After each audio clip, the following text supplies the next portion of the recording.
Mesdames, Messieurs, bonjour et bienvenue dans ce nouvel épisode du Medical Talk de l'ODJ Media. Ici, nous sommes au salon Morocco Medical Expo 2026. Nous sommes présents dans le stand de Subtech Santé et j'ai l'honneur de recevoir professeur Abdelhakim Artiba, qui est le président de l'Université Polytechnique Hauts-de-France et le président de l'Alliance européenne EUNIS, qui comprend 10 universités européennes en plus de l'UM6P, qui est l'université marocaine polytechnique. Professeur, merci beaucoup d'avoir accepté de discuter avec nous aujourd'hui. Alors pour commencer, j'aimerais bien que vous me parlez de vous et autant que président de la Polytechnique Hauts-de-France, mais également en tant que président de l'Alliance européenne. Merci, bonjour, salam alaikum.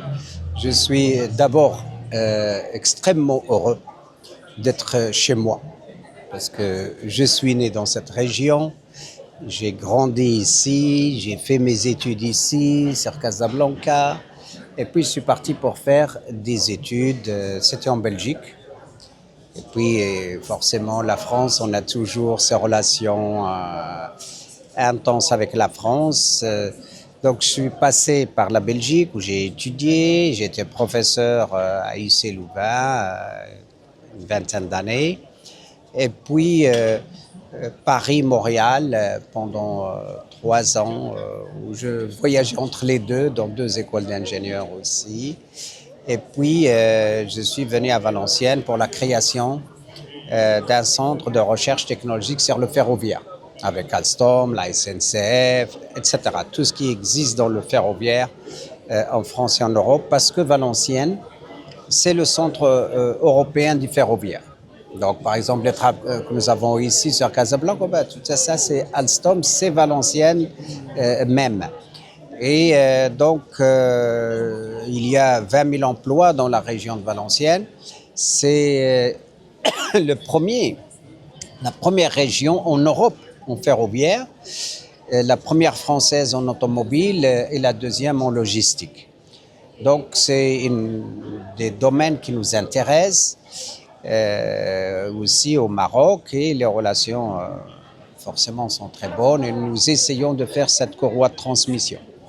Sur Valenciennes, quand je suis arrivé en 2009, immédiatement je suis devenu dans l'année vice-président en recherche de l'université. Et puis, j'ai créé l'Institut de recherche technologique, c'est 500 millions d'euros, donc un gros projet de recherche avec tous les industriels. Et j'étais devenu aussi vice-président recherche de cet institut Rélinium. Après, sont arrivées les élections en 2016. J'ai été élu président de l'université. Les élections universitaires. Universitaires. Les élections universitaires, j'ai été élu le 31 mars 2016. Donc on est à 10 ans et quelques jours. Donc j'ai pris immédiatement ma fonction. Et puis on m'a demandé de transformer l'université et ça c'est l'État. Donc on est dans transformation profonde en France et on m'a dit soit tu vas avec d'autres universités des Hauts-de-France, soit tu fais une transformation de rupture. J'ai dit, j'ai un modèle polytechnique d'université. Voilà comment je vois la fertilisation croisée entre les sciences humaines et sociales, globalement, plus tout ce qui est humanité, et les sciences et technologies. Donc 2 grands pôles, on marche sur les 2 pôles avec une interaction forte. Ils m'ont dit, très bien, il faut y aller. On a commencé à travailler dès avril, donc j'ai commencé, disons, le 1er avril 2016, c'était un vendredi. Le mardi 5, j'ai eu l'inspection générale, j'ai eu la Cour des comptes, donc, qui m'ont dit, voilà, donc les choses sont succédées. Ils m'ont dit, bon, on est désolé que ça tombe sur toi, mais tu étais vice-président quand même recherche et tout, pendant donc, ce qu'on appelle les vice-présidents institutionnels, formation recherche, où on est dispensé complètement des cours et on ne fait que cette fonction très lourde. Donc, bon, voilà, tu assumes. Donc, j'ai assumé. On a démarré cette transformation et il fallait un changement de la loi française, le Code de l'éducation. Pourquoi ? parce que je tenais à créer une grande école d'ingénieurs et je me suis associé avec le groupe INSA, l'Institut national de sciences appliquées. C'est un grand groupe, c'est le plus grand groupe français en ingénieurs. C'est la plus grande puissance d'ingénieurs. Si je prends l'INSA Lyon, c'est quasiment 6000 étudiants, presque 5000 Toulouse. Et nous, on était les derniers créés en 2019, définitivement. Et on est à 4500 à peu près. Donc c'est énorme, c'est puissant, mais j'ai fusionné l'école d'ingénieurs qu'on avait avec la fac de sciences, et qui était l'Institut sciences et techniques de Valenciennes, qui était très ingénierie. Et pour avoir la puissance, c'est parce que c'est là où il y avait les ressources. Et surtout les professeurs d'université, le grand nombre de l'université était là. Donc on a fait cette transformation avec le groupe INSA. Nous avons travaillé là-dessus et il fallait, le groupe INSA, un INSA doit être un établissement en soi. Et donc il fallait avoir un établissement sous un autre. Et ça, la loi ne le permettait pas. Donc, c'est en décembre, le 18 décembre 2018, que la loi, on a créé les ordonnances pour pouvoir déroger au code d'éducation et donc et rentrer en expérimentation, ce qu'on appelle les établissements expérimentaux. Donc, nous sommes rentrés dans tout ça. Et ils nous ont dit, vous allez expérimenter au moins 2 ans, plus une année au moins pour la sortie. Soit on revient comme avant, soit on continue dans la fin. Et ça, on est devenu établissement composante le 9 septembre 2019. Pardon. C'est là où l'expérience a commencé. L'expérience a commencé avec la création concomitante de l'Université Polytechnique de France, ce qui s'appelait l'Université de Valenciennes et Léon-Combressy. On a fait Université Polytechnique, comme le Justement schéma. pour marquer cette rupture. Cette rupture et un nouveau modèle. C'est-à-dire, voilà, j'ai la moitié, c'est sciences et technologies, j'ai l'autre moitié, on a les sociétés et humanités, où il y a tout. Le droit, l'histoire, la géo, la littérature, tout est là. Et puis de l'autre côté, tout ce qui est sciences et technologies, y compris les technologies de la santé, etc. Et donc, là, c'est la première rupture. On rentre dans une expérimentation et j'ai rentré des écoles d'art qui sont sous la tutelle du ministère de la Culture. Donc voilà, on a fait un grand marqueur. Et donc là, nous avons démarré cette expérimentation. Et puis, l'année passée, on est devenu grand établissement. On est sorti définitivement parce qu'il faut au moins une année pour l'évaluation, etc., etc. Et puis, on sort comment? Ben nous, on est sorti comme on a expérimenté parce que c'était stable. Ce qu'on a annoncé, c'est réussi. Voilà. Donc, on était dans les 3 universités premières à rentrer et à sortir. Et nous sommes maintenant même dans la dévolution du patrimoine, c'est-à-dire, entre guillemets, on est locataire quelque part, mis à disposition notre patrimoine de l'État. Et on est une université publique, hein, c'est l'État. Mais l'État va nous donner à l'université de devenir propriétaire. Donc bientôt, je vais passer devant les notaires pour que l'État passe à l'université le patrimoine. Donc, demain, si notre conseil d'administration et tout décide de vendre des bâtiments, des terrains, etc., acquérir, etc., on peut le faire. Avec aussi toute la maintenance qui va avec, etc. Donc, on doit générer, le but c'est aussi générer des ressources avec le patrimoine. Nous avons dans les 130 000 mètres carrés, donc. Mais on a des sites très importants. J'ai 5 sites, 5 campus, et le campus principal, c'est 80 hectares quand même. Ah oui. Très vert, très... Non, c'est le tram à Valenciennes traverse le site principal. Du début à la fin, c'est 1,5 km. Voilà. Donc, pour vous donner une idée, c'est une belle université, un beau campus. Franchement, si vous venez maintenant, il y a les cerisiers de Japon qui sont fleuris le long du tram, cet axe ça donne principal. Envie de travailler, en tout cas. Ah oui, ah oui. Et donc, nous, dès le départ, j'ai dit, je veux refaire l'université. je veux refaire l'université parce que l'université doit être accueillante. On doit avoir des beaux bâtiments, on doit être accueillant, etc. Sinon, il n'y a pas d'attractivité.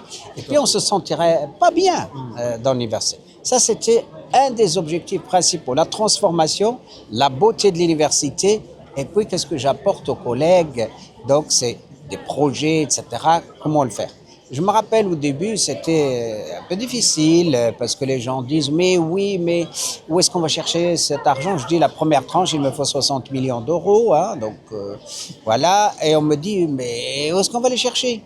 Je me rappelle, j'ai dit « c'est la baraka. » Ah, ça, Voilà. ils ne connaissent pas en France. Voilà. Et puis, ils m'ont dit, tiens, bon, ben, après, ça se retournait contre moi quand je dis, ben, on n'a pas les moyens. Il dit, ah ouais, mais monsieur le président, il y a la baraka quand même. Voilà. Et donc, c'est vraiment, donc c'était fait dans bonne ambiance, etc. C'était un peu hard au début, mais les gens m'ont fait confiance. Et quand on est rentré dans l'expérimentation, donc en septembre 2019, hein, vous avez vu, j'étais 1er avril 2016, jusqu'au 8 septembre 2019. Le 9, je suis rentré dans l'expérimentation appliquée au 10. Et donc là, il fallait refaire des élections parce qu'il y a changement de statut. Donc il faut, avec remise à zéro, parce que nous avons droit en France comme ici à 2 mandats, mais nous 2 mandats par établissement. Ou bien on peut faire 2 mandats, s'arrêter, on peut revenir. C'est 2 mandats consécutifs dans le même établissement. On peut aller ailleurs, etc. Ce qui n'est pas le cas au Maroc. Et donc là, il n'y a pas eu quelqu'un qui s'est présenté en face. Ils ont dit, bon, il a commencé le job, ça commence à donner de très bons résultats, on a vu, personne n'y croyait qu'on va créer un INSA. L'opposition que j'avais en 2016, ils ont dit, laissez-le faire, il va se casser la figure. Il rêve, avoir un INSA. L'INSA, c'est un établissement en soi, comment il va faire? Eh ben, quand on est rentré dans l'expérimentation, etc., ben, les gens ont dit, ah bon, on va lui faire confiance. Donc, unanime. C'est passé. Et donc, les mandats, on les a changés à 5 ans. Et donc, en 2024, donc 2019-2024, on a fait des élections donc, pour une réélection, 3e mandat. Je suis dans le 3e mandat, qui est 2e dans le grand établissement. Puisque ça a été remis à zéro voilà, après le exactement. Et donc, là, je suis jusqu'en juillet 2029, Inch'Allah. Donc, il faut consolider, il faut faire les choses. Mais en 2019, là aussi, il y avait l'appel pour des universités européennes. Ce qui est formidable, c'est qu'en 2016, quand on a fait ça, j'ai dit, je veux un réseau européen. Donc là, on passe à l'Alliance, j'imagine. Voilà. Ok. J'ai dit, je veux... Et ils m'ont dit, tiens, voilà. Le président de la République, c'est connu, le discours de la Sorbonne d'octobre 2017. Il demande, on va faire les universités européennes. Donc moi, j'avais ce projet, très bien. On a fait ça, et puis on est passé. On est passé. J'étais le seul dans les Hauts-de-France. Il n'y avait aucune université. De toutes les manières, personne n'a gagné par après. Tout le monde, quand ils ont ouvert la possibilité d'être attaché à d'autres, quelques universités ont pris. Mais tout le monde n'est pas dans les alliances. Donc nous, on a gagné le concours pour devenir une université européenne. Donc là, c'est notre dimension parce qu'on a commencé maintenant à créer des programmes comme des masters communs où la majorité des universités peuvent livrer le même diplôme ou équivalent. Là, on passe du national au continental. Voilà, voilà. Et puis, par après, on a dit d'abord, on doit regarder le monde, on ne reste pas que l'Europe. Et il y a eu la demande de l'UM6P, l'Université Mohamed VI Polytechnique. Donc là, évidemment, j'ai appuyé. Forcément, il y a eu débat. C'est l'une des meilleures au Maroc. Mais bien sûr, c'est indiscutable. Mais tout le monde ne connaît pas encore aujourd'hui de l'intérieur. Donc voilà, l'UM6P est assez récente. Moi, je viens d'une université qui a plus que 6 siècles maintenant. Lycée Louvain, c'est 2025, c'est 1425, donc c'est déjà 600 ans. 600 ans. Voilà, Catania, c'est 1432, donc bientôt ils vont fêter aussi leur 6 siècles, etc. Donc c'est des vieilles universités. Même si la plus vieille université au monde, c'est le Qarawiyyin, c'est Fès. Fès. Donc voilà, donc on parle pas, c'est pas qu'on est mieux, bien, etc. Non, c'est que voilà, il y a un historique. Donc l'UM6P a frappé à la porte et donc il y avait débat dans l'Alliance. Et là, évidemment, moi j'ai soutenu, forcément, parce que les gens disent oui, mais toi, tu es quand même marocain. Biaisé un peu. Voilà. Non, ils m'ont dit ton avis. Je dis, écoutez, je suis né marocain, je le reste, je mourrai marocain. Donc ça, Ça ne va pas changer. il n'y a que Sidna Lansro qui peut enlever ou donner. Donc j'ai dit non, voilà, moi je suis marocain, je le reste. Donc ça c'est normal, je suis français, je suis belge, mais je ne peux pas changer comme tous les Marocains du monde. Les Marocains du monde, ils restent Marocains dans leur cœur, dans leur âme, dans leur manière de vivre, de tout ce qu'on veut. Et donc j'ai dit, certes, vous allez dire que bon, les réponses seront biaisées, mais je peux vous garantir que c'est une université de très haut niveau. Tout ce que je vous demande, faites-nous confiance et venez. On va aller voir et vous allez voir par vous-même. Vous pouvez regarder aujourd'hui, comme on dit, on googlise n'importe qui, n'importe quoi. Donc regardez, mais venez voir. C'est vraiment une université orientée. Et nous, on est comme ça. C'est pour ça aussi qu'on les intéressait. Aussi, c'est parce que nous sommes une université de territoire qui regarde les problématiques concrètes. On n'est pas là à faire de la recherche, que de la recherche fondamentale et pour nous. Nous, on est engagé avec le territoire. Problem solving. Problem solving. Par exemple, à Valenciennes, sur mon territoire, toutes les 58 secondes, j'ai une Yaris, Toyota Yaris ou Yaris Cross qui sort 24 sur 24, 7 jours sur 7, etc. Et donc, j'ai Toyota, 5000 personnes, automatisé qu'on ne peut pas mieux, etc. On travaille avec. Moi, je fais régulièrement une année d'une région, d'un continent, d'un pays. Comme j'ai exercé en Belgique, au Canada et tout, le Canada est dans le cœur, j'ai commencé en 2017 par faire l'année du Canada. Et donc pour renforcer, faire les choses, on fête le Canada. Et on a fait l'Afrique, et évidemment, j'ai pris 6 pays, les 3 pays du Maghreb, plus le Cameroun, la Côte d'Ivoire, le Sénégal. Et nous avons fêté de manière exceptionnelle le Maroc. Et pour le Maroc, j'ai reçu aussi plusieurs présidents, secrétaire général du ministère, etc., etc. Donc, et on a fait une vraie fête avec tout ce qui va avec, y compris un mariage marocain, etc., à la Cité des Congrès. Oui, bien sûr. Vous avez fêté un peu le patrimoine. Le patrimoine, la culture, nos collègues qui sont à l'université, les étudiantes et tout, sont cafetons, tcheta, etc. Magnifique. Vraiment, on était les élus, les députés, sénateurs, maires, etc. Tout le monde était là. C'était quand même une très grande fête. Et nous avons donné des docteurs honoris causa. Et pour le Maroc, on a fêté le sport. On sentait la puissance du sport et la diplomatie du sport au Maroc. On est excellent. Et on a pris un grand champion marocain à qui on a donné docteur honoris causa. C'est Sissam Guerrouj. Donc, qui est notre ambassadeur ici et qui est notre ambassadeur pour le sport. Donc, voilà, pour les autres, chacun on a pris notre spécialité, mais on a pris le sport pour le Maroc parce que ça représente. Ça ne veut pas dire qu'on ne va pas donner de docteur honoris causa à d'autres personnalités marocaines. Je le souhaite pour celles et ceux qui ont donné beaucoup à ce pays et qui ont fait les liens avec le monde, etc. C'est très important pour nous. Donc, et cette année, je suis sur l'année du Japon. Et cette année du Japon, on l'a fait avec Toyota parce que c'est le représentant de chez nous, mais c'est le numéro 1 mondial tout d'abord. Voilà.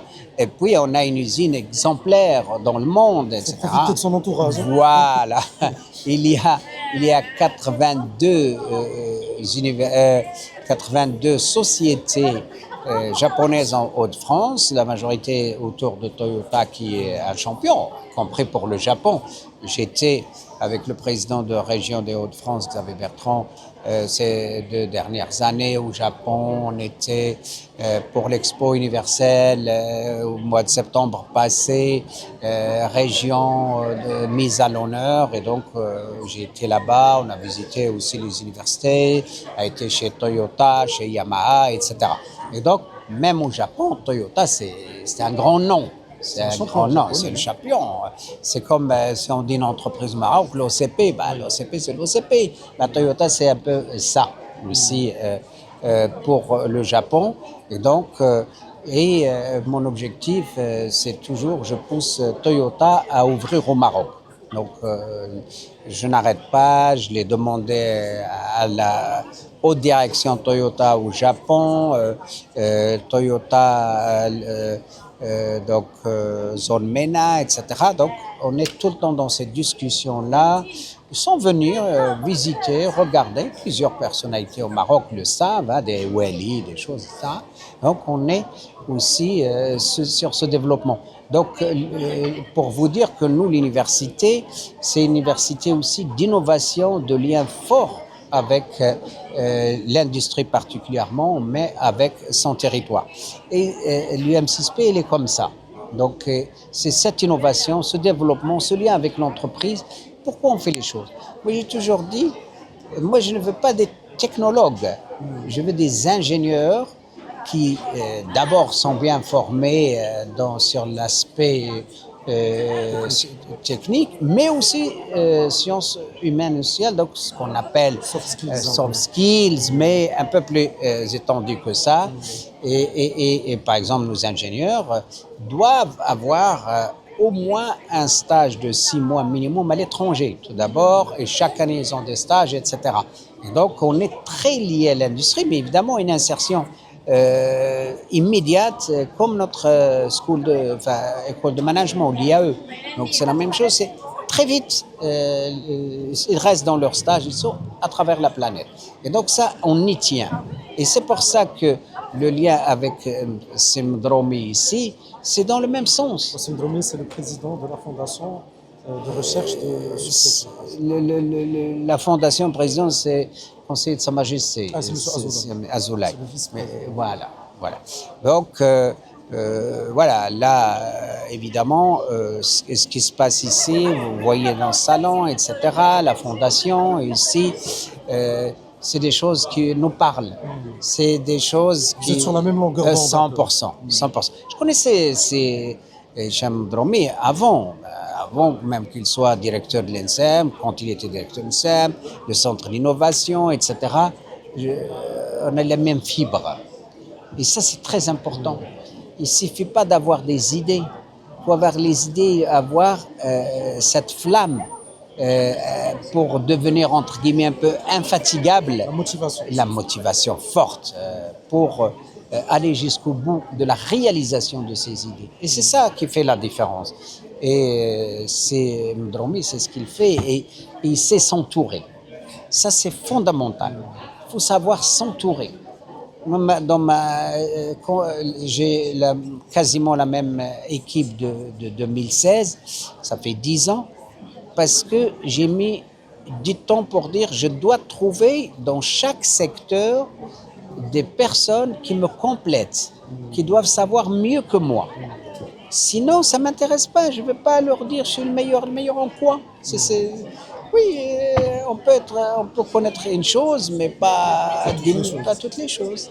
Et donc, il faut savoir s'entourer, il faut savoir déléguer. Déléguer, ça ne veut pas dire qu'on ne contrôle pas, ou, bien sûr qu'on évalue, etc. C'est comme ça qu'on s'améliore toutes et tous. Et donc, ça, pour moi, c'est fondamental. Avec Simdromi, je trouve aussi cette manière de faire, cette énergie, cette vision, et puis la fondation, il y a des gens de très grande valeur. De gros calibre. De gros calibre. Et c'est nécessaire. C'est nécessaire pour mener des projets.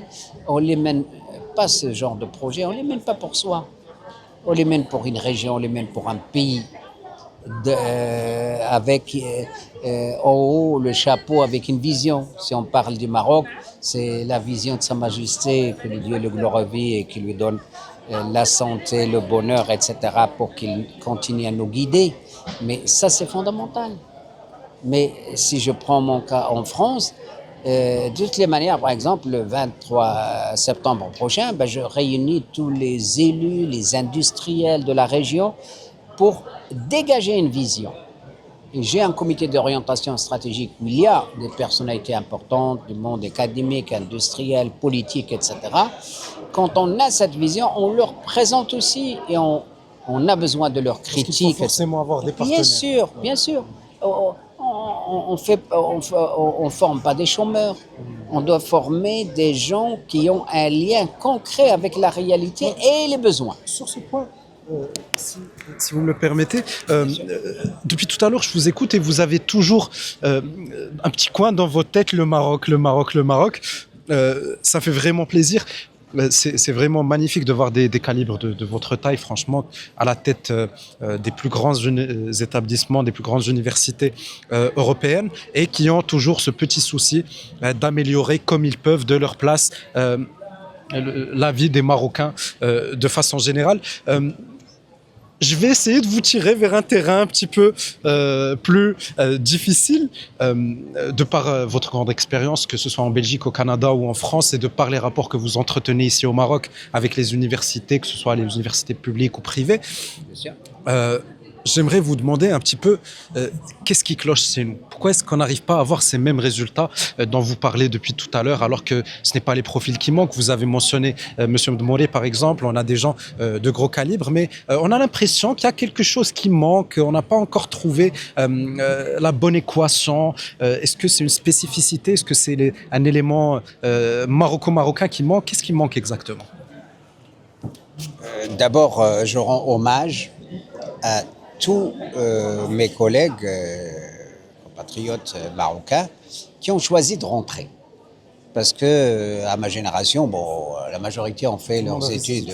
Oui, mais moi, c'est pas la première fois que je le dis, mais je le dis toujours. Je le dis en face d'eux ou pas, même quand il n'y a aucun Marocain dans une assemblée, je le dis. Parce que cela est valable pour tous les pays.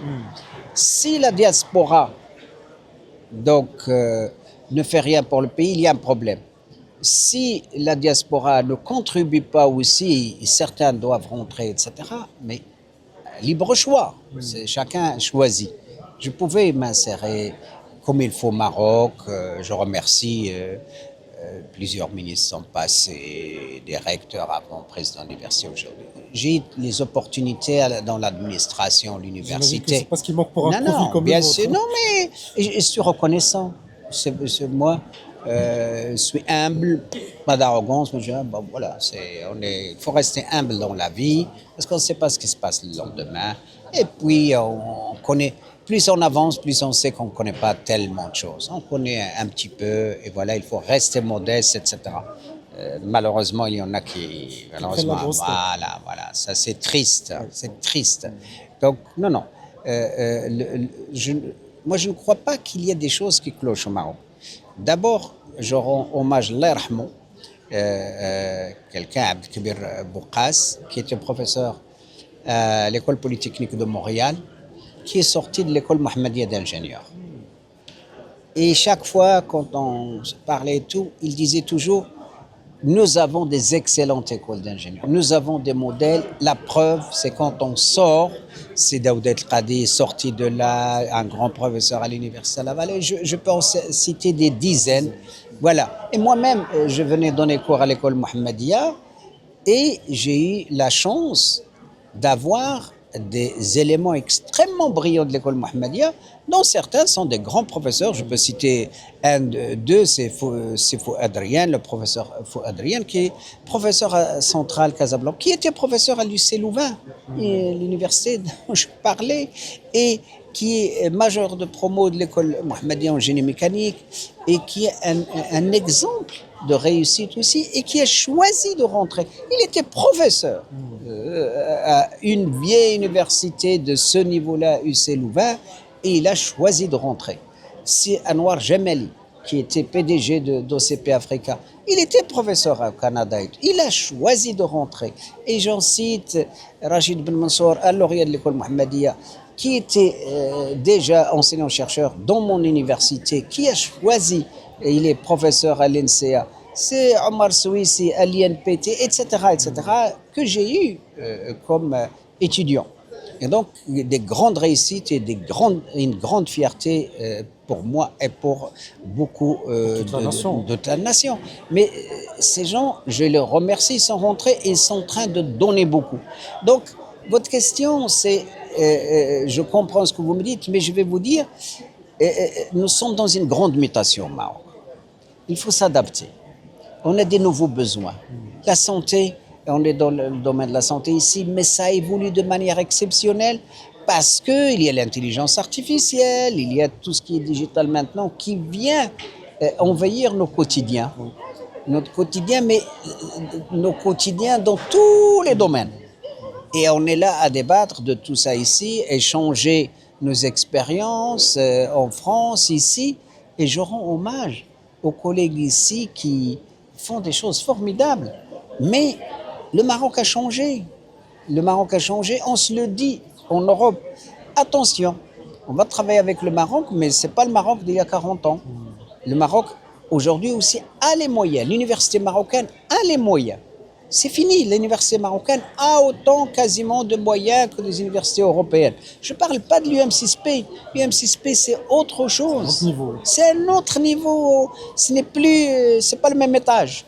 C'est pas le même étage. L'excellence. C'est d'autres moyens, c'est d'autres choses, etc. Et il faut des moteurs comme ça. Vous voyez, ça c'est nécessaire. Donc pour tirer le pays vers le haut. Moi, j'ai aucun problème public-privé. Je n'ai pas ce problème. De toutes les manières, j'ai l'Université catholique de Lille qui est associée à mon université par décret, etc. Et c'est aussi une université, c'est 45 000 étudiants, qui est privé, mais privé non lucratif. Il n'y a pas d'associés qui ont... Non, c'est privé dans le sens des industriels dont les étudiants payent, etc. Mais ils ont tout. Ils ont médecine, pharmacie, tout ce qu'on veut, ingénieurs. Les business schools, ils en ont 2. L'IESEG qui est dans les 5 meilleurs et l'EDEC qui est dans les 3 meilleurs de France. Et l'EDEC, c'est la référence en finance, par exemple, en Europe et dans le top mondial. Donc, et ils recrutent à Harvard, ils recrutent ce qu'on veut. Donc l'EDEC, c'est connu, hein. Il y a HEC, l'ESSEC, l'EDEC. Donc, pour dire que moi, je n'ai pas ce problème. Pas de complexe envers le privé. Jamais. Et les gens m'ont dit, pourquoi tu vas faire ça avec la catho? J'ai dit, est-ce que je suis catho? Vous savez, je suis un musulman, pratiquant, tout ce qu'on veut, etc. Vous le savez, il n'y a pas de surprise. Est-ce que j'ai parti pris? Non. Et quand ma ministre m'a demandé, oui, mais moi, qu'est-ce que je vais dire aux laïcs? Je dis, bon, Madame la ministre, tu sais que je suis musulman, je sais que tu es juive, et on va rentrer des cathos. Est-ce qu'on a... C'est ça la laïcité. Voilà. Et j'ai dit, à l'intérieur, il y a des musulmans, des juifs, des protestants, de tous, des athées, avec des responsabilités. Voilà l'exemple type, etc. J'ai dit, aucun problème. Elle m'a dit, ça y est, j'ai ma réponse. Et là, Vous l'avez convaincu. Je l'ai convaincue. Et parce qu'elle est convaincue, mais elle doit dire aux gens qui vont dire, crier au loup, oh, une université catholique qui rentre avec une université privée. Mais non, tout le monde aide nos jeunes. Et nos jeunes, ils ont la liberté. Et quand les jeunes sont issus de familles qui ont les moyens, ces familles, s'ils ont les moyens, ben, ils vont soulager le budget de l'État. Et puis souvent, il y a aussi des industriels, etc., qui supportent plus ces universités, etc. J'ai aucun problème avec ça, du moment que chacun sache quel est son droit, quel est son devoir, etc., les uns vis-à-vis des autres, et qu'il y ait clarté et transparence. Et c'est tout. Mais on ne vole personne. C'est dans l'intérêt de nos jeunes et l'intérêt de notre monde socio-économique. C'est tout. Dans ce cadre-là, je marche. Et je le fais au Maroc avec des universités privées aussi. Donc je n'ai aucun problème. Du moment que les règles sont claires, et je suis président, mais je ne suis pas un dictateur et je ne peux pas faire ce que je veux. Il y a un conseil d'administration, il y a un conseil académique, un conseil de la recherche, des commissions, etc. Chaque chose qu'on fait, avant que ça vienne à ma signature, qui est la seule qui engage l'établissement, hein, comme tous les présidents d'universités publiques en France, et je crois même ici, même en plus, nous, même le ministre n'engage pas une université française. Ce n'est que le président. Le président de la République n'engage pas une université. On a l'autonomie. Voilà, on a une autonomie complète, etc. On respecte. Il y a des règles. On respecte le processus, les règles.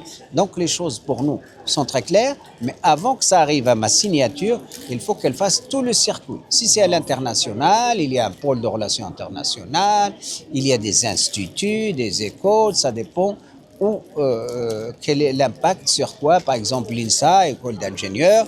Est-ce que c'est avec l'INSA? L'INSA, il a un directeur qui est nommé par le ministre sur proposition de conseil d'administration. Ça, c'est les écoles françaises, qui est différent des universités, où le ministre n'a rien à dire, ou le président de la République, quiconque, c'est une élection directe, interne. Et personne ne discute ça. Donc, voilà, donc les choses doivent passer dans les organes et quand ça vient sur mon bureau. Le problème, il vient de là. C'est peut-être que les universités marocaines ont besoin de plus d'indépendance, de plus de souveraineté pour pouvoir mieux amener des initiatives, de nouvelles idées, pouvoir mieux innover. Personne ne les empêche globalement. Et, je vais même plus loin. Il y a une loi qui est passée, etc., où on emmène les Wali pour l'investissement, pour tout ça. C'est pas qu'ils contrôlent l'université, c'est pour aider l'université, pour lui trouver les moyens, pour lui trouver la capacité dans la région de se développer, etc. Faciliter un peu Faciliter, le budget, mais bien sûr, c'est important. Moi, je ne vois pas ça comme une contrainte. Au contraire, nous, dans les universités françaises, on a la liberté de chercher une part des personnalités pour compléter notre conseil d'administration, c'est par la loi. Et on a ce choix-là. Donc, je propose, le conseil d'administration vote, etc. Dans mon cas, grand établissement, j'ai fait un comité d'orientation stratégique qui propose. Et pourquoi on fait ça? Parce qu'on a besoin. J'ai dans mon comité d'orientation stratégique le PDG de Toyota, le PDG d'Alstom, le directeur général de l'hôpital, de centre hospitalier, etc. Donc, tous les acteurs importants du territoire, ils sont là parce que j'ai besoin d'eux, l'université a besoin d'eux. Et comme ils sont dans de tous ces organismes que je cite, il y a toutes les sociétés, il y a des centaines de sociétés, évidemment, c'est un pays industrialisé et on est dans une région industrialisée. Donc, même dans les conseils de perfectionnement pour les programmes, tous les secteurs sont représentés, le monde socio-économique, parce qu'on ne forme pas pour nous. On forme nos jeunes pour un marché, on forme nos jeunes pour un monde socio-économique. Ce pont entre la fac 100%. et le monde du travail. Mais sinon, on n'a pas d'insertion professionnelle. Et je suis dans une université, on est excellent en insertion professionnelle. Et en réussite au premier cycle, nous sommes les meilleurs en sciences et technologies en France pour la réussite sur 3 ou 4 ans pour la licence, donc les 3 années. Mais ça, parce que d'abord, il y a aussi beaucoup de personnes du monde industriel qui viennent donner cours, etc., qui participent. Beaucoup de pratiques. Beaucoup de pratiques aussi. Le fondamental, il est là. La loi, les choses sont accréditées par le ministère. On ne fait pas ce qu'on veut. Mais on tient énormément à répondre à des besoins. Sur la région, cette année, on a changé de master, on a créé deux masters. Un master sur l'IA, etc., on offre une trentaine de places. Sur mon master, première vague, 1250 demandes. Oui, et donc vous imaginez, tout le monde appelle le président, les parlementaires. Je dis, écoutez, je peux rien faire. Pour l'instant. Je peux rien faire, je peux rien, voilà. Sinon, il me faut les moyens qui vont avec, parce que les moyens sont figés. Là, je fais sur les achats internationaux en anglais, etc. Plus que 1000 pour 25 places. Donc, voilà, et des dossiers top.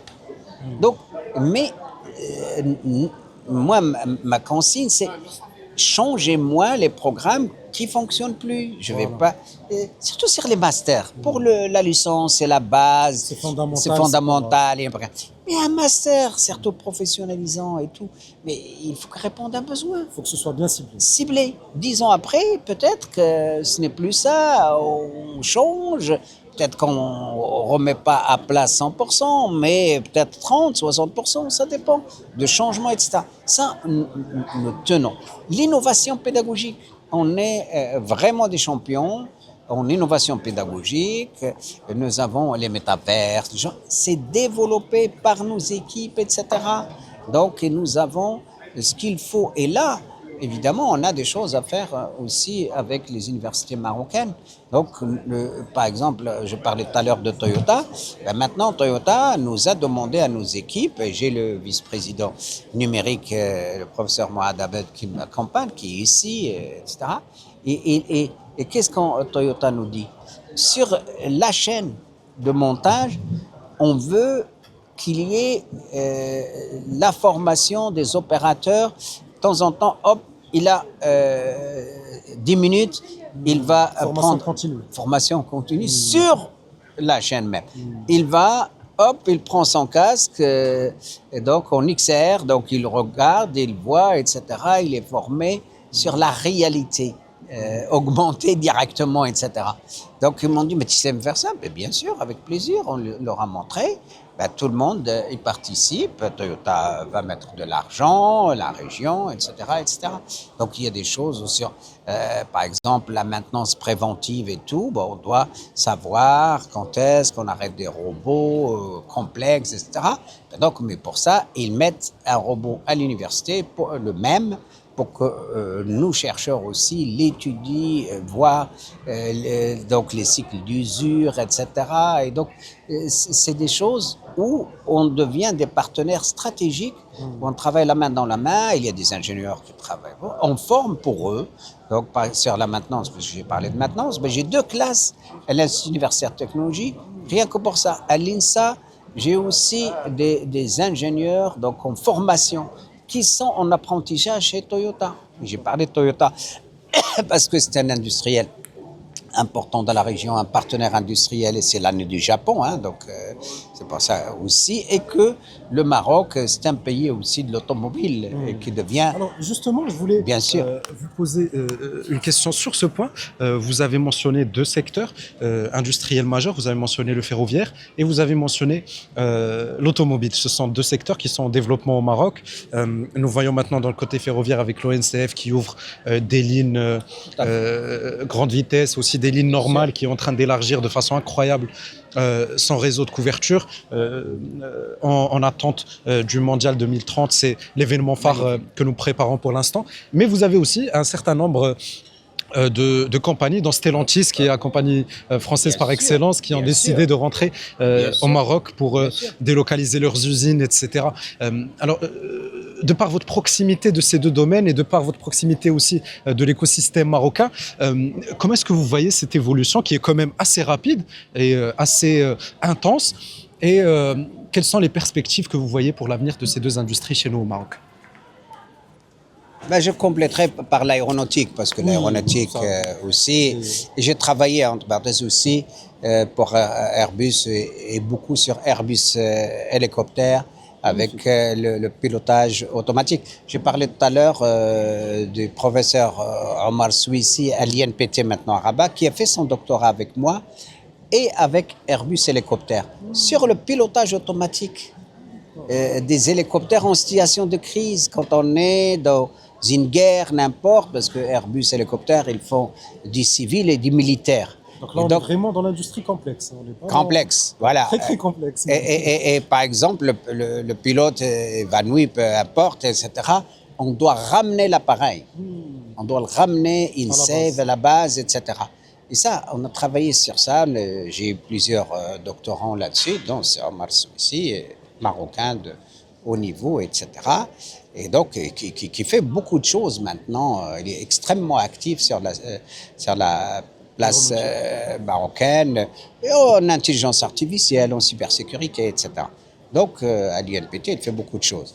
Et donc, ça, c'est pour l'aéronautique. On a beaucoup de choses sur l'aéronautique. Sur le domaine de l'automobile, bah, forcément, les nouvelles évolutions, forcément dans l'électrique, forcément dans l'avenir, les véhicules autonomes, etc.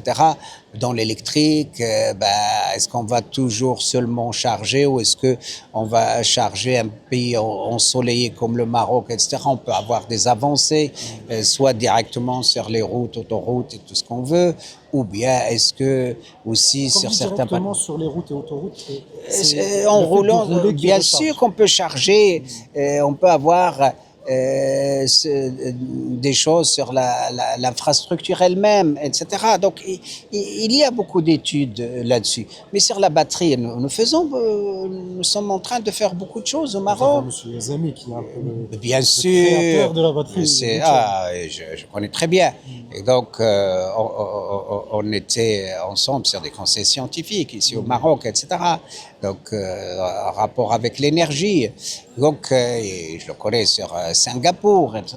Donc c'est d'abord en France, puis à Singapour. C'est une grande sommité marocaine. Nous sommes fiers de collègues comme ça, de grands scientifiques. Et donc il y a ça, mais il y a aussi, on parlait tout à l'heure de l'OCP, on fait la boucle, on revient, parce qu'elle fait beaucoup de choses. Et donc, l'OCP. Et comment? C'est une locomotive. Bien sûr, parce qu'il y a une vision. Elle a un chef, quand même, qui est maintenant depuis 20 ans à la tête, mais il faut voir où est-ce qu'il est formé. Hein. C'est un crack. Point José, MIT, qui dit mieux MIT? Ah oui, c'est numéro 1 mondial dans le domaine et il est master PhD dans un domaine qui est aussi le mien, sur l'optimisation, la recherche opérationnelle, tout ça, etc. Voilà, c'est des domaines généraux où on peut optimiser n'importe quel système, etc. Donc c'est une vision qui peut aussi être manager scientifique rationnel. Donc, voilà, il mène ça vraiment avec une vision exceptionnelle, d'où la création du M6P aussi. Hein, dans cette vision, on se rejoint. Parce qu'il y a maintenant le besoin des ingénieurs. Mais bien sûr, et plus que ça, de l'innovation pour les entreprises marocaines, les entreprises, disons, au Maroc, qu'elles soient marocaines ou pas, etc., peu importe. Bon, souvent, c'est des entreprises marocaines, mais avec un capital étranger, peu importe. Et donc, il y a l'innovation et tout, mais je parlais sur l'énergie. Il y a des choses qui se passent aussi au sein de l'OCP, avec des Chinois, avec tout ce qu'on veut, pour la batterie solide, etc., pour avoir une autonomie importante et tout. Donc, beaucoup de choses se font et le Maroc va là-dessus. Donc, et je suis fier qu'on est quand même loin d'être en retard. Des fois, on est en avance sur pas mal de choses. Sur le ferroviaire, on a vu ce qui se passe, hein, donc ça c'est notre grande fierté puisque la LGV irait jusqu'à Agadir, Marrakech c'est bientôt, et donc Agadir qui est le centre aujourd'hui du Maroc quand même, hein, c'est donc il y a ce qu'il faut, hein, donc on voit l'évolution dans nos villes. Pour moi aujourd'hui, des villes restant sur la capitale pour ne pas être sectaire de quoi que ce soit. Notre capitale comme Rabat, c'est exceptionnel comme ville. La ville verte. Mon Dieu, aujourd'hui, je peux manger à Souaïqa, n'importe où, etc. Tout est propre, tout est magnifique. Quel éclairage. Mais il y avait une vision. Non, mais moi, Sahib Jalala, Sa Majesté le roi Hassan II, Allah yarhamou, la ceinture verte, tout ça et tout. c'est des choses qui ont... on a sauvé cette ville, etc., qui est une très très belle ville. Et donc, il continue à être bien développé. Sydney ici a donné la vision, hein, donc c'est quand même plus qu'un quart de siècle de quelque chose d'exceptionnel. Tout le monde le dit, les gens quand ils viennent. Mais c'est la même chose, Tanger, la même chose si on va à Agadir ou à Marrakech, etc. Souaira, on va à Fès, Ça évolue. Oujda et tout. Et ce qui est fondamental au Maroc, on n'a pas laissé tomber une région. Dans toutes les régions du Maroc, il y a des choses qui se passent. Et en infrastructure, on est plus qu'heureux. Aujourd'hui, moi, mon épouse est belge. Les professeurs, toujours à l'UC Louvain, etc., mais qui est une scientifique, mathématicienne à la base. Et chaque fois, elle leur dit, vous devez maintenant, aux Belges et tout, aller voir comment on fait les travaux au Maroc. Prenez l'exemple. Le Maroc est devenu un exemple. Le Maroc n'est pas un pays en voie de développement face à des gens. Non, non, non, non, non. Wallah, nos infrastructures, ils n'ont rien à envier à la Belgique ou à la France, etc. Nos ingénieurs, nos entreprises dans le secteur des bâtiments, etc. C'est exceptionnel. La preuve, c'est qu'on est sur les mêmes certifications, Bien les mêmes sûr, critères bien sûr. internationaux. Mais les entreprises aujourd'hui font des stades avec des durées exceptionnelles, que c'est difficile de le faire maintenant en France, etc.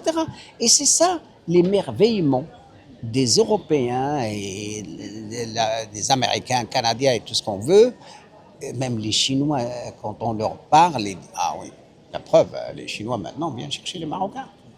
Il y en a plusieurs ici dans le salon. Mais même mieux que ça, j'ai un ami qui était directeur de l'école Hassania, il était directeur adjoint de Centrale Casablanca, c'est Adnan Boukamel, qui est directeur de l'école centrale de Beijing.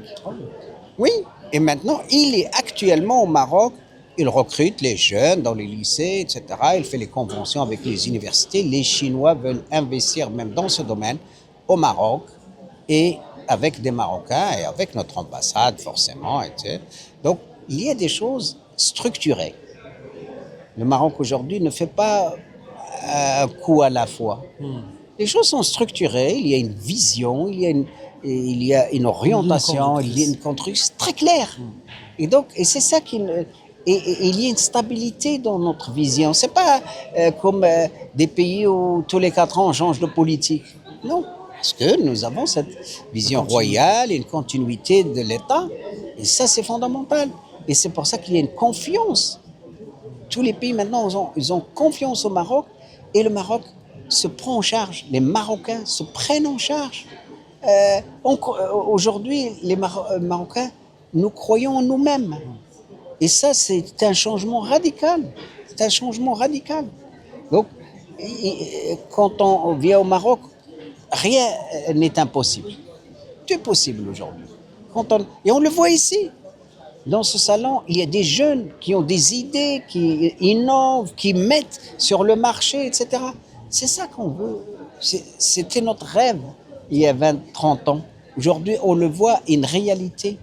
Nos enfants à l'étranger aujourd'hui trouvent que c'est naturel, ils peuvent revenir au Maroc et développer au Maroc parce qu'ils se sentent bien au Maroc. Et ça, c'est la grande réussite et la différence par rapport à il y a 30 ou 40 ans. Alors, une dernière question pour vous. Vous avez mentionné que nous sommes très bien sur le chemin du développement, de la réussite de tout un pays. Par contre, on est arrivé au rond-point de l'IA.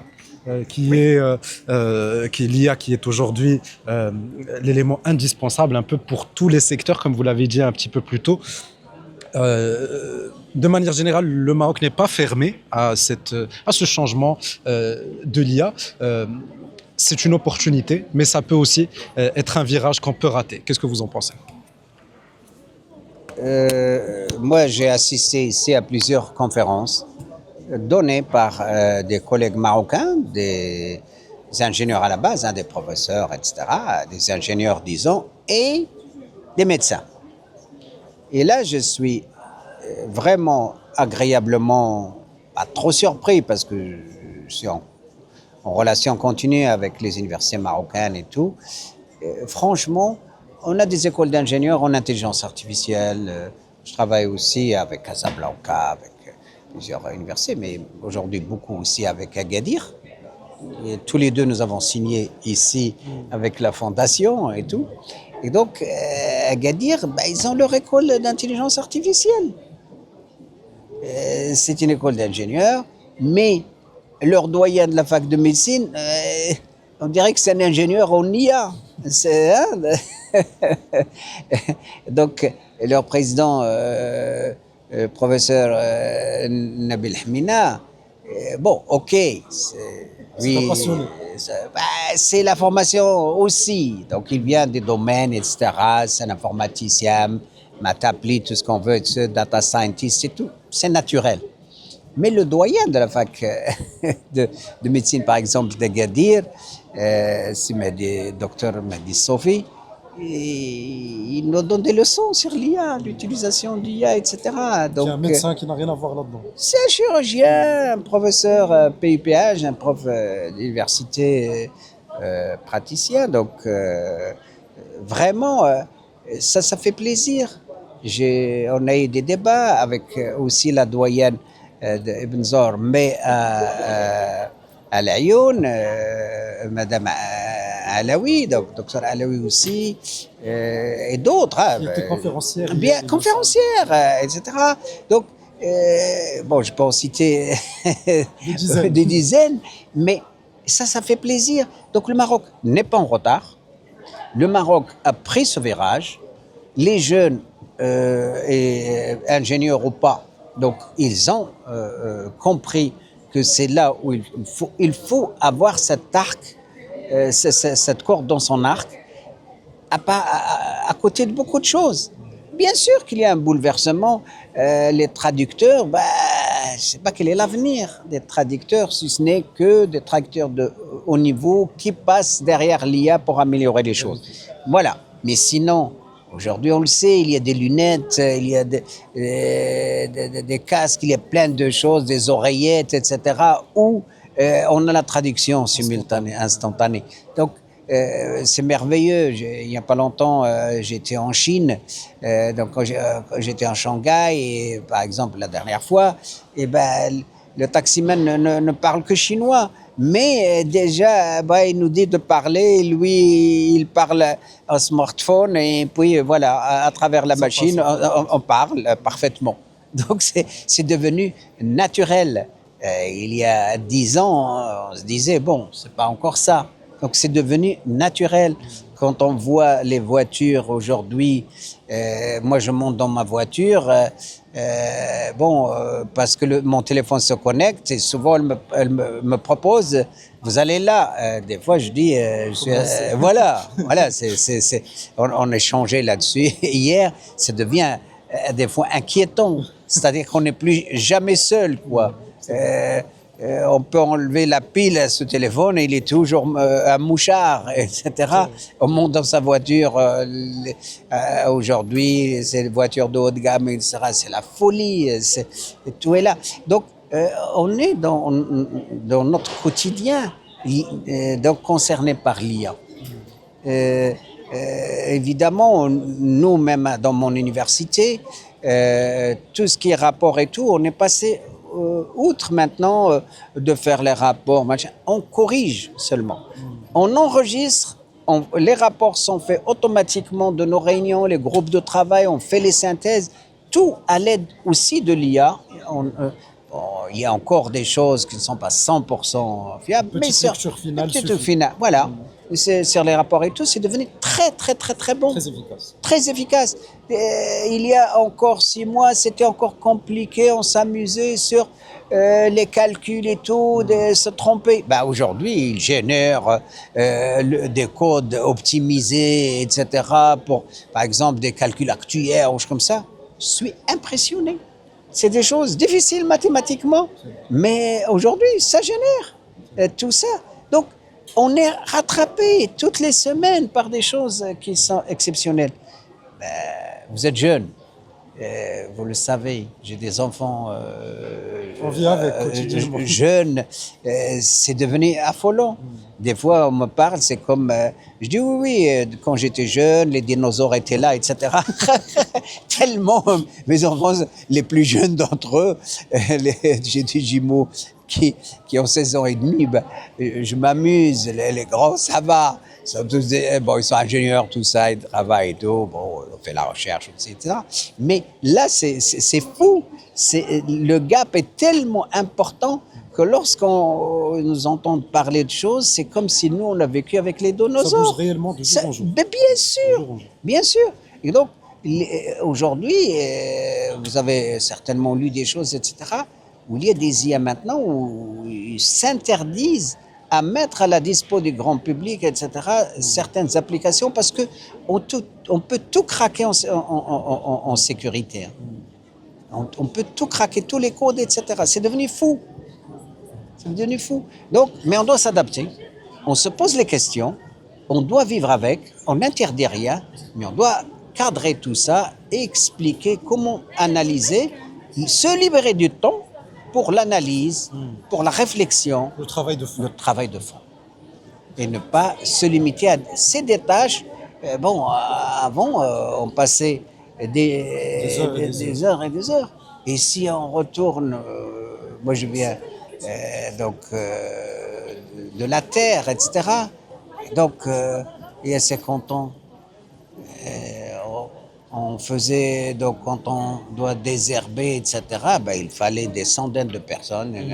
Après, on a fait des produits. Ces produits, c'était des personnes qui portaient, etc. Aujourd'hui, avec les drones, avec les machins, etc., le monde a changé. Et donc, on doit s'adapter chaque fois pour que l'intelligence humaine s'occupe des choses qui ont besoin de l'intelligence humaine.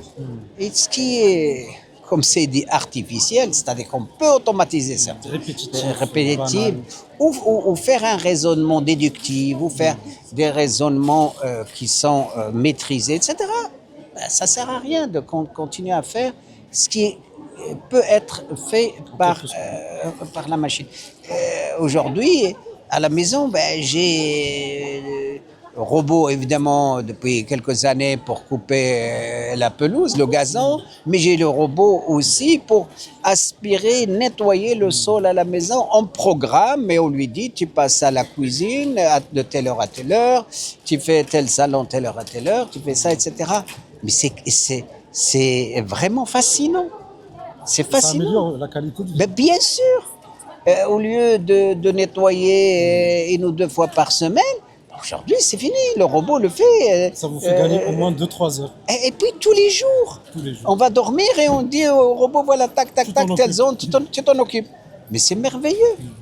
C'est merveilleux. Donc ça, c'est le confort de la vie et donc on enlève les tâches pénibles, etc. Elles sont automatisées, elles sont faites, il y a de l'intelligence, certes, derrière, etc. Et tout ça, c'est un plus. Et donc le monde va ainsi et on va aller vers tout ça. Donc est-ce qu'on pouvait imaginer la révolution des drones? C'était encore, il y a 15 ans, 20 ans, on était encore beaucoup dans les laboratoires, dans des choses, etc. Aujourd'hui, malheureusement, des fois, on voit beaucoup de ça dans les guerres aussi, etc. Mais ça a complètement changé la guerre. Bien sûr, complètement. Mais dans le sens civil des choses, les choses sont extraordinaires. Par exemple, je suis à Valenciennes, l'hôpital de Valenciennes, tous les autres hôpitaux à 30 km, etc., qui sont liés à ce groupement régional, les transports, etc., sont faits par drone. Oui, par drone. À l'intérieur des sites, etc., valenciennois, les médicaments, c'est par des drones, plus petite taille, etc. Mais on transporte les organes, les analyses, etc., par drone. Et donc, c'est fini. Il n'y a plus la partie temporelle où on dit, spatio-temporelle, on dit, tiens, il y aura des bouchons, comment on va faire? Non, c'est un drone. Il part, il arrive en toute sécurité, etc. On gagne un temps extraordinaire. Et c'est tout ça qui change dans la vie de tous les jours. Tout à fait. Eh ben, on chute sur cet exemple magnifique, Monsieur Artiba. Je suis vraiment fasciné pour votre vivacité d'esprit. Vous arrivez à mémoriser des dates bien précises, des prénoms, des noms. Je vous félicite également pour votre vision. Vous savez très bien ce que vous voulez. Vous voyez le chemin devant vous, vous tracez. J'espère que vous allez bientôt revenir chez vous pour pouvoir un petit peu profiter de toute cette expérience que vous avez pu accumuler. Ce fut un plaisir, Monsieur Artiba. Je suis honoré d'avoir pu discuter avec vous et je vous remercie encore une fois. Ben, vous savez, pour la conclusion, je reviendrai, Inch'Allah. Chaque fois que je mets les pieds sur le sol Je marocain, suis c'est sûr autre que vous chose. sentez une petite attraction qui vous tire, ça c'est certain. Vous savez quel est le meilleur moment pour moi? C'est le moment où je vais aller à la campagne, m'asseoir par terre.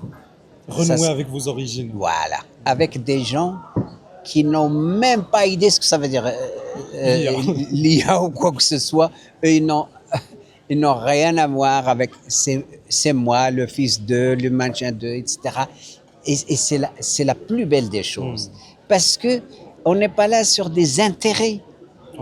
C'est l'authenticité. Cocon familial, l'authenticité.